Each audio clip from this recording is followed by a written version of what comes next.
Hey guys, welcome back to my channel, and it's Deb C, and place to be, it's Deb C. Bloop, bloop, that's me. Boop, Deb C. Hey guys, happy Friday. I hope everybody is had a wonderful day and had a wonderful week. A great day and a wonderful week. Sadly, well, it was a good day today, and it was a great week, but sadly, the dream has died. That's correct. At 4:30 today, the dream of my winter vacanza died. So it's back to work again on Monday. Listen, I am just grateful and happy that I have a job, and lately a job that does not cause me a tremendous amount of stress. So it was a great week, and I wish it would have went quicker or slower, but it didn't. Okay, so last night I watched Real Housewives of Beverly Hills. We're gonna get into it, but first of all, how do you like my hair? Say, look, it's done. All I did was I got it trimmed up a little bit, and I got this done, and I didn't really need anything done with my color, with the other color, because it's holding on pretty good. And I also bought some jewelry. Now these are all handmade. I'm not going to show you all of them, but they were at a discount, and they're handmade. And Tony has like a little side, like a little part in the back, an area in the back where she sells handmade items from different vendors, from different friends of hers. I bought these because I thought they were adorable.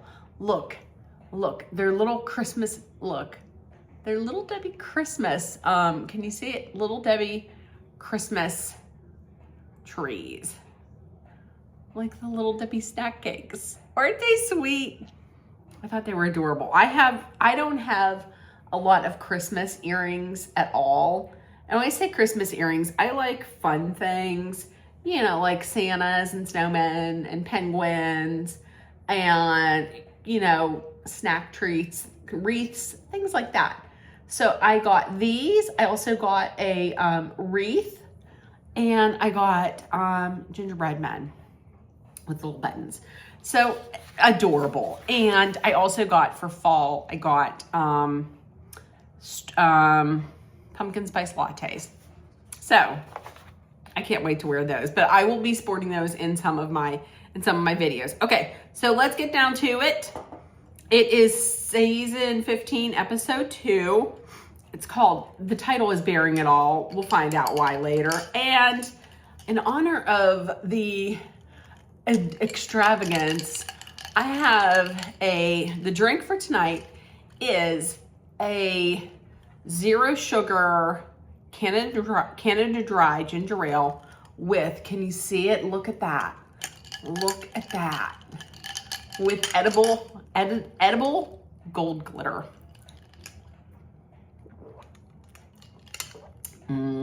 It doesn't have any, it doesn't flavor anything, but it just makes it look fancy. Look at that. Okay.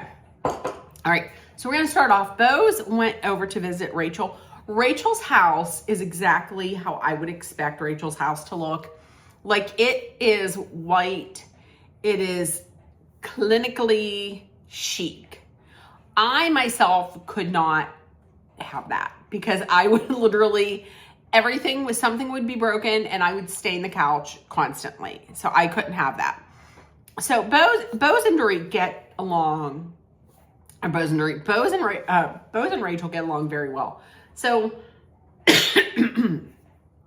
she goes over, they visit, and Rachel is really thriving since the divorce. Like, since the divorce, she has like this inner peace, and she really values her freedom. Now she has freedom to just do what she wants. She doesn't have to ask. She doesn't have to ask anybody else, you know, if she can do it. And she doesn't have this anxiousness. It seemed like to me, maybe her ex was like constantly just yelling. So she seems the divorce seems to be suiting her well.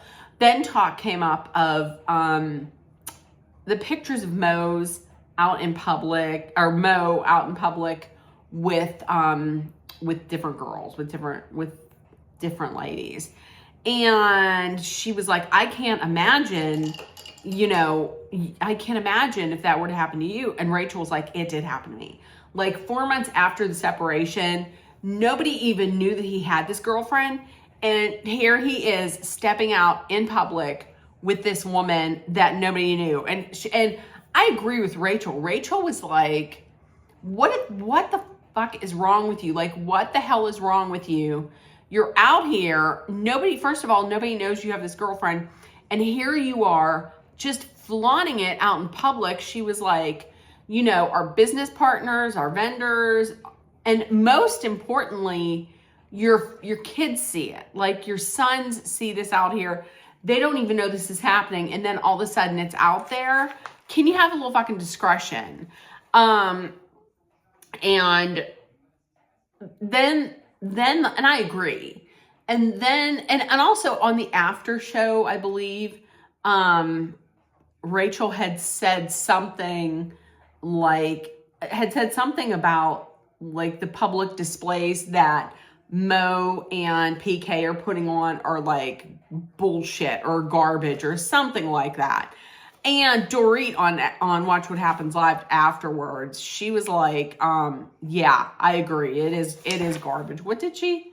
Yeah, she basically was like, I agree. I absolutely agree with her. Also the question, Kyle, and the question of like, is Kyle still dating coming up? Because it was asked on the premiere episode. Of course it was. And Bose is like, listen, basically tell me what's going on or else I'm just going to put my friend energy into someone else. Like if you can't tell me, then I'm just going to go someplace else, which, okay, we're going to get into this later. So speaking of Kyle then goes to visit Mo's new pad. So Mo was living in was renting this condo, this high rise. He was at this high rise, and like after 6 months, him and Kyle were supposed to have a discussion to see like what could be done. I thought I should write this down because the phrasing was odd. But she said something like, in 6 months, we would meet to see where we could go with this. And in my mind, was really holding on to hope that they would be able to work this out. Like maybe it's like an absence makes the heart grow fonder. It's apparent, no, he is done with this because rather than letting him know rather than him letting Kyle know what's going on, he just moved out and then is renting this house. So there's no going back for him. I'm going to tell you, this whole scene kind of pissed me off for a number of reasons. He's laughing, and because she's like, here's some towels. These are for the girls. Don't let these hoochie mamas, don't let these hoes, some random hoe come in and use them. And he's laughing and he's joking, and you could tell that she wasn't happy about that. So rather than like reading the room and adjusting his reaction, he didn't. He was just like, I don't know, like it almost felt like he thought he was having a talk with one of his friends, like not his estranged wife, because they're not divorced. And at that point I was like, why don't listen, instead of saying goodbye, Kyle, I'm going to say file, Kyle, because you need to file. I don't know what needs to happen, like what the jumping off point needs to be for Kyle to file divorce papers. Because we know that Dorit, it was just seeing PK out in public with somebody else. It forced her to like have that aha moment and just file. But she needs to do that. He asks if she's dating. She's like, I'm not dating. But she says off camera,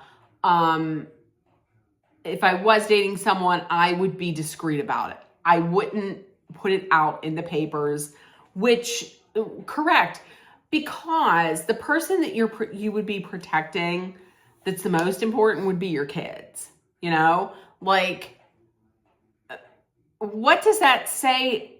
I'm not saying that he doesn't care about his kids, but I mean, wouldn't you think that would hurt, that would hurt them to constantly see you out in public in pictures with other women that's not, you know, his wife and your mother? I just, I hate it. I just don't like it. Okay, and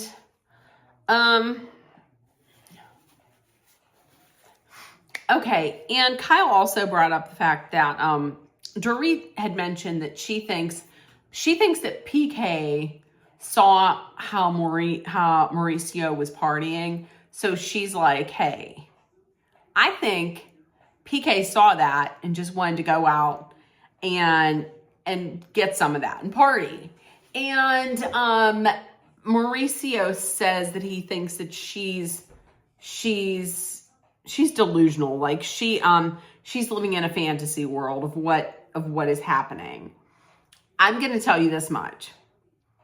I think, and I don't think I'm wrong about this. I could be. I don't think I am. I think he's been living this life the whole time. And he's just been caught now because, like, he's famous because of his wife. Like, he's not famous. His wife is famous. He's famous because of his wife. If she wasn't on TV, we wouldn't know who he is. But I think he's been living this life the whole time. He was constantly away from the family. He was in London. Come on. You're telling me you're on the other side of the world and he's a partier and he wasn't doing this? I think this has been going on for a while. Just like with Mauricio, that shit's been going on for seasons. Not a season, but seasons back in the back. You know, like when Brandy Glanville was still on. These, you know, these whispers were out there. Okay, so this next scene, it kind of blew me away. But then I was thinking, well, wait a minute. Okay, so Erica and Sutton hang out at the spa. Erica actually invited Sutton to the spa. And they get there and she's like, my name, what's the name? Sutton. And doesn't Erica say Brown? Well, listen, girl, you're going to have to start using Brown because that's an old. It's not Strack no more. Okay. And she's like, Erica's like, this is me extending an olive branch. In confessional, this is me. This is Erica extending an olive branch. Take it. It might not ever happen again. So Sutton, you know, when they were talking about Dorit, and Sutton says that she wants to extend some grace. She wants to allow Dorit some grace because of what she's going through and because Sutton had gone through the same thing.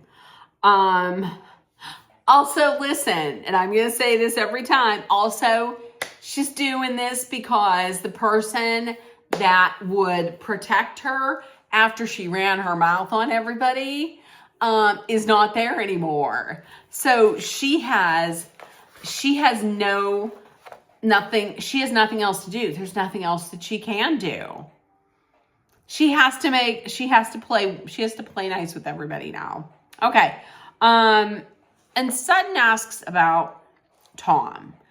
And she's like, are you over this? And Erica's like, I'm probably never going to be over this. And she probably won't because she's been named in some lawsuits.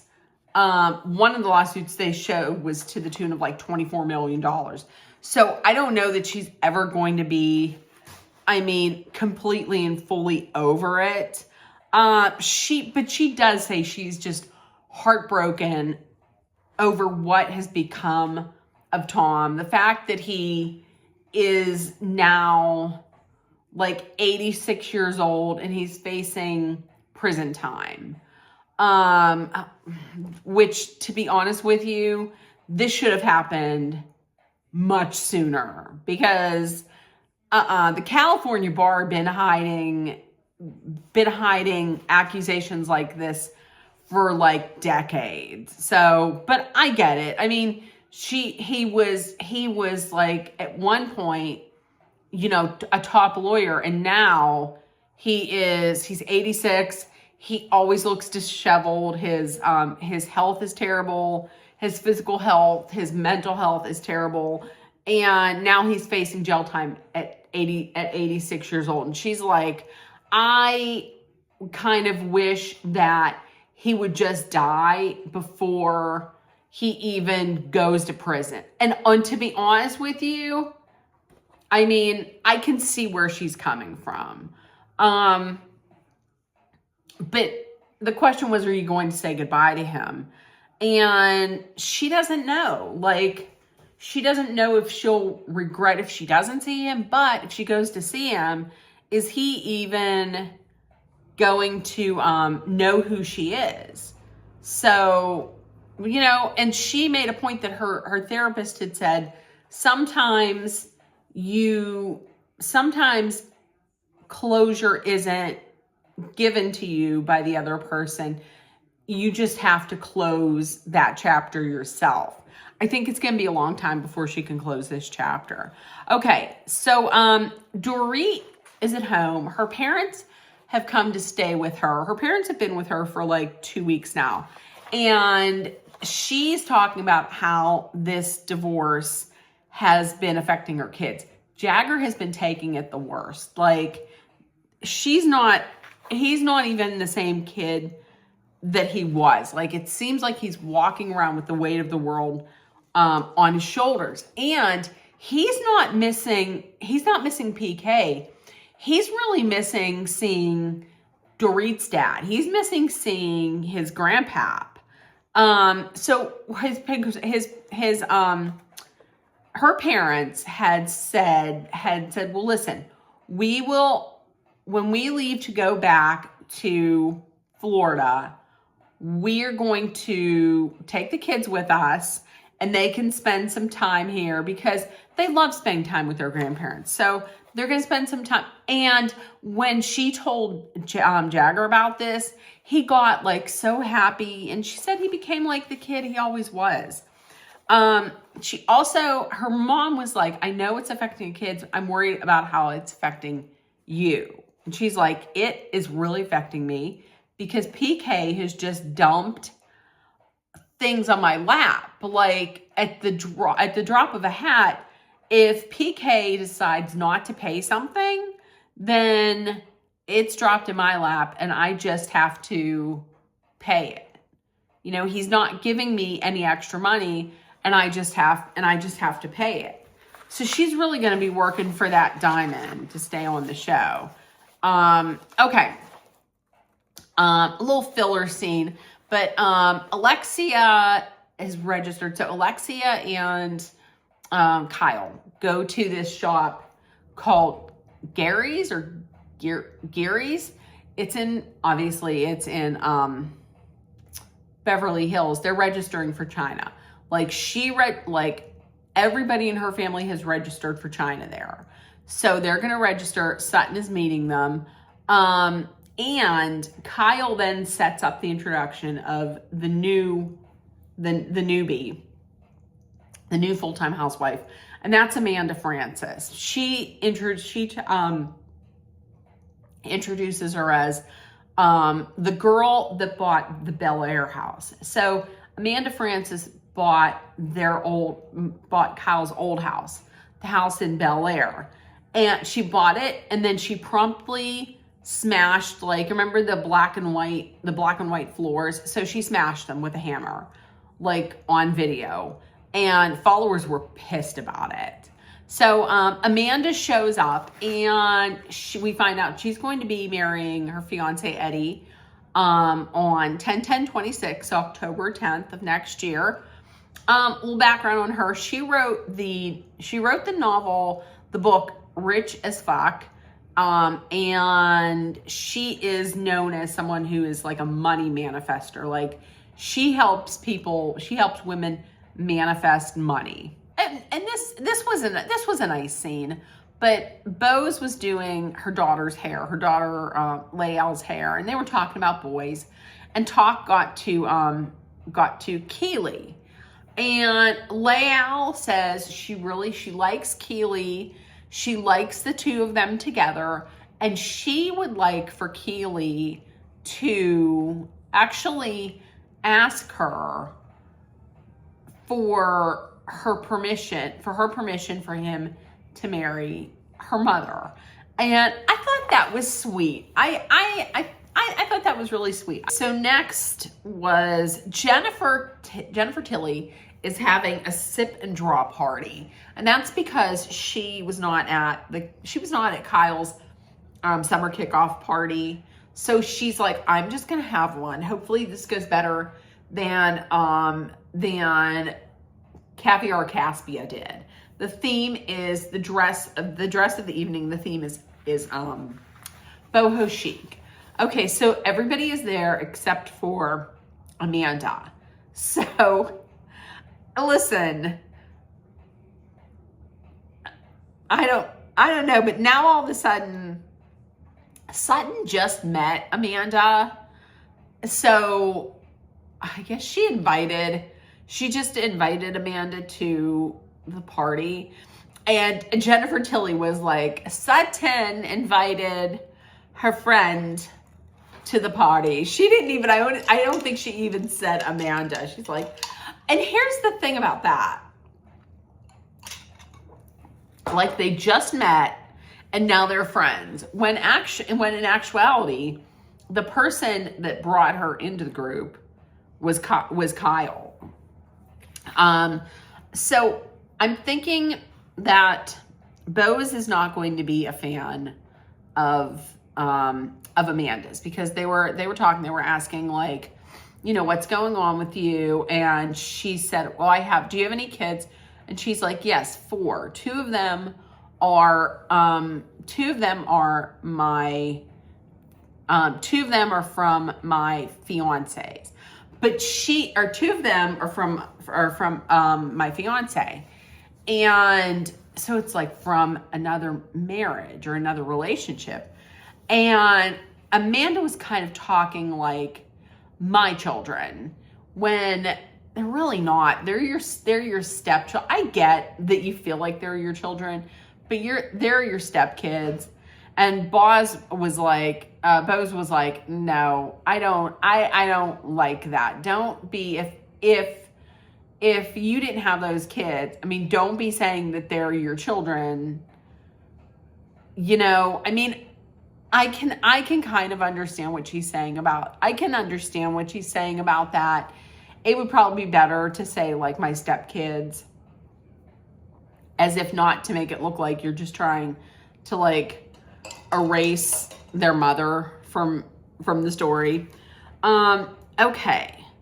So listen, they went outside and Jennifer Tilly was like, we are now onto the drawing part, where there's nature all around, but we're going to be painting something a little different beauty. And that's where the featured snack of the night comes in hand, because it's very on point, because then men come out in bathrobes, not in bathrobes, but in robes. And then it's the featured snack for the night. Nuts. Okay. So they're doing, so they have nude models there. And listen, for Rachel saying that she's like not that great, the art teacher that was there was like, yours is the best. There's also, I'm thinking that there's going to be a problem between Erica and Amanda because, Jennifer was like, would anybody like a drink? And Amanda said, do you have anything like a mocktail? And Erica said, oh, come on, drink. No, she said something like, no, you can't drink a mocktail unless you're Kyle. And, in the confessional, Amanda was just said, well, it's not that I don't drink. It's not that I don't drink. I just didn't want to drink. And I get that. That's the thing. I don't like when people when Kyle was first saying, I don't drink. And then everybody was getting on her a few seasons ago. And just if somebody doesn't want to drink, then why do they have to? I mean, so somebody wants to be sober. So somebody doesn't want to drink. I mean, listen, the older that I get, the less inclined that I feel like I want to drink. Like, it's just not a big deal. So why is it a big deal? But I don't think that they're going to get along. I think the ones that are not going to get along with her are Erica, Bose, and Dorit. I know for a fact Dorit does not because she said so on Watch What Happens Live. Okay, so afterwards, the ladies go inside, and of course, they ask about Kyle, are you dating? And she says she's not dating anyone. I'm going to tell you, I'm getting tired of this. If this is what we are going to be all season, then I'm getting tired of it. You should know that she's not going to say anything. I mean, she hasn't said anything for a couple seasons now. So she's not going to say anything. So why keep asking her? And if it was me, I would probably just be like, oh, I know, I get it that I'm on TV and this is something that I should be sharing. But if I say that I'm not dating anybody, then can you just leave it at that? I'm just not. Okay? Is that okay? That's all I would say. And here's another thing. When Garcelle would ask about it, everybody would get up in arms. Why are you asking her about this? She's going through a tough time, a difficult time. Why are you asking? And now that Bose is asking, it's okay. Also, no, I was going to say, also, please tell us, but we do hear something at the end. So I'm going to leave that.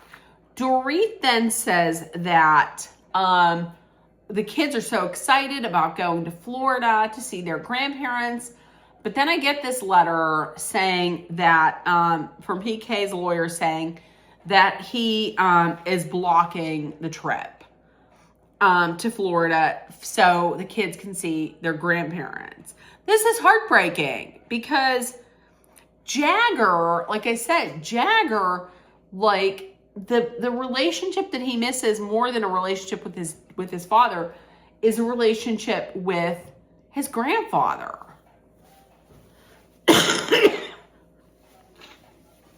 Like when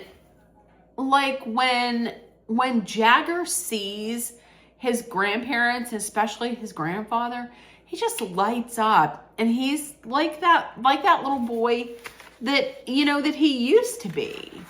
Dorit's and Kyle comes over and hugs her, and it's a very tender moment. PK then calls the kids, talks to Phoenix, and says, hey, listen, I'll go and you guys can stay with me. And Kyle's like, yeah, that sounds good. They can do that. And then they can stay with PK, and then they can see their grandparents. Dorit's like, but the kids don't want to do that. They don't want to see their father. And PK's just doing this to hurt me. He doesn't care about whether he sees the kids. He just wants to hurt me. That's it. And Kyle says, well, who knows? Maybe or maybe not. Meaning, maybe he wants to hurt you, maybe he doesn't. Listen, that right there sends Dorit over the edge. Because she's like, you can't ever, in confessional, she's like, Kyle can't ever show up for me 100%. And listen, this is the reason why I'm thinking Kyle and Dorit, they're never going to be close friends again, because Kyle can never 100% fully be supportive of Dorit when it comes to this divorce or when it comes to PK, because she's friends with PK and she's friends with Dorit. So she can't ever, I don't think they're ever going to be close friends. So then the ladies step in and they're like, well, listen, let him go. And then when he doesn't show up, or let him go and let him be the bad guy. Let him bear the brunt of this. And like Rachel said, call his bluff, send them to Florida, and then he probably won't show up. And even if he does show up, he'll be there for one night and then he'll go on his way to Saint-Tropez and partying. And she was like, okay, well, I see. And then it was the end of the party. This is the second party that Jennifer Tilly threw that ended in this. I don't know if I would ever throw another party. Also, I don't know if I want this random naked guy floating around in my pool, throwing off the pH with your wiener. I don't know if I would want that. Okay, and lastly, Erica visits Kyle, and once again, they're talking about her dating life. And she comes out and says, listen, my question to you is, if you were dating someone and they didn't want it made public and they didn't want it publicized, what would you do? And Erica said, I would protect that person. I would honor their wishes. I would protect that person. So, and she had said that Kyle said she was dating someone. It was very serious. To me, I don't know if she had said that she loved this person. She didn't say who it was, but it was somebody who did not want it publicized. That is Morgan. And so she had basically was honoring her wishes and was honoring this person's wishes and didn't say anything about it. She was like, I can handle this kind of life. This has been my life for forever. I can handle it, but this other person can't. So if it were up to me, I would talk about it, but I want to honor this person's wishes and not say anything. And it's all that gossiping and rumors and everything that split up that relationship. And I can see where Kyle is coming from. Like, she is at the end of this 30-year marriage that broke up. She has to see her ex-husband constantly in, around town or in the newspapers and the press, kissing random women, younger women. And then she found somebody else that she was really getting to love, and then that broke up. So, I could understand why she wouldn't want to put all of this out there. But also, I'm just going to say it. This is getting real boring. Real Housewives of Beverly Hills. Listen, back in the day, that used to be my show. It was always old school Roni at number one, always old school Roni. and number 2 was Beverly Hills. Beverly Hills has dropped off. Like, but when you watch Beverly Hills, like in the past, when I watched Beverly Hills, I always watched it because of the number 1, the drama, and number 2, like the glitz, the glamour, the expensiveness, you know, of it all. That's what I enjoyed. The drama and the glitz and glamour. That's what I enjoyed, you know? But now it's just all glitz, you know? Like, that's why I'm kind of thinking, like, that's why they did that, like in the premiere episode, whenever they would get out of a car or they would walk through a door, it would be fine, and then it'd be like slow motion. Somebody said it kind of reminded them of Selling Sunset, which I've never watched, but it was maybe to like amplify that whole, like, you know, extravagant, rich, you know, atmosphere or feeling. But this is getting old. Like, this is the premiere episode was the first premiere episode where I wasn't super excited about heading into it. And afterwards, I wasn't really super excited about it afterwards. You know, like, there were parts that I enjoyed. Like, I enjoyed seeing Rachel Zoe, and I loved her entrance and all of that. But everybody else, there's just nothing. Remember back in the day, like when it was like, oh my gosh, I would kill for it to go back to the first season, like the first season, second season, like when it was, you know, when it was LVP. And I hate to say this because I really can't stand Lisa Rinna, but like, I would almost say bring Lisa Rinna back. And you know, I cannot stand Lisa. I have not liked Lisa Rinna since Days of Our Lives when she played Billy. And me and my mom didn't like her then, you know, but now it's the same thing every year. It just is. In the past, you could count on Sutton for some drama. She ain't gonna be bringing any drama because the only reason she brought drama and she was brave is because she had a friend. She had a real friend who would have her back. But she didn't have that now. So this could have been a filler episode. This wasn't anything spectacular. And I'm not the only one who's feeling this because, like, I had heard the ratings were way down for season 15 premiere. Season 15 premiere had the lowest rating of any episode of Beverly Hills in its run. The premiere episode brought in around 600,000 viewers. That's it. Now, you may say, well, 600,000 on that night, how many though watched later on Peacock or taped it and watched it later, DVR'd it and watched it later? That could be the case, but I mean, just under 1 million for a premiere. I mean, it was always in the past, it was always like the number 1 rated show on Bravo.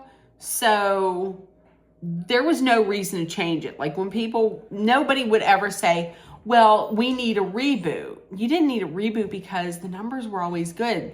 The numbers are not great now. I don't think the numbers are going to rebound that much because this is not, I mean, I love watching glitz and glamour and expensiveness, but you got to have something else too. Like, at least with Real Housewives of Salt Lake City, you have the editors on that show are like editing it with some humor, and the women aren't so, like, the women are serious, but the women aren't as serious about themselves as they are in Beverly Hills. And I had seen something where Crystal had actually on her podcast said, listen, when she went to her first BravoCon, someone told her, someone on the cast, she didn't say who, but someone on the cast told her that we don't mix with everybody else because we're Beverly Hills. As if to say, like, we're so much, like, we're up here and you're down here, you know, like Kelly Ben Simone and Bethany. Like, we're up here and they're down here. So I feel like something has to change, because this can't continue into like it's the same drama every single season. This will now be the third season that someone is trying to get out whether Kyle likes men or women. And at this point, I don't care. You know, I don't say get rid of everybody, but get rid of some of them. You know, I don't know what this Amanda girl is going to bring in. She was only in this one episode. She didn't have a lot to say. So we'll see. Oh, look at that. It's still glittering. So we'll see. But if it doesn't get better, I think they should recast this. I don't know about doing a complete reboot, but do a little bit of a recast is all I'm saying. Okay. So listen, if you watched, please let me know in the comments what you think. If nobody told you yet today, you were loved, seen, and heard, please make sure that you put love, kindness, compassion, acceptance, hope, and positivity out there in the world so it comes right back at you. Please take care of one another and always put kindness out in the world because it is free. Please be aware of your surroundings, be smart and safe. Let's hydrate with some water. And if you're in a dangerous situation, please know that Dolly and I are sending our love, thoughts, prayers, and positive energy your way so you make it through.